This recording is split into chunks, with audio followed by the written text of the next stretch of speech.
যখন কোনো বান্দা সূরা ফাতিহার একটা করে আয়াত বলে আলহামদুলিল্লাহি রাব্বিল আলামিন, সঙ্গে সঙ্গে আল্লাহ জবাব দিয়ে বলেন হামিদানি আবদি, বান্দা তুই আমার প্রশংসা করলি।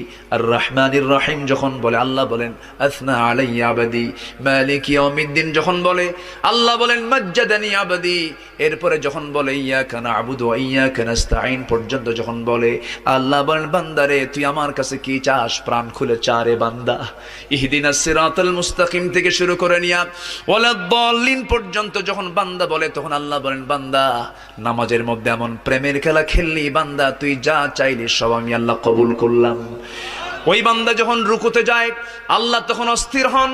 ওই বান্দা যখন সিজদায় যাওয়ার জন্য প্রস্তুতি নাই, সমস্ত ফেরেশতাকে ডাক দিয়ে বলেন ও ফেরেশতারা, এই বান্দাগুলো আমাকে দেখলো না, রাসূলকে দেখলো না, কোরআনকে দেখে হাদিসকে বিশ্বাস করে আমাকে খুশি করার জন্য তার সবচেয়ে সম্মানজনক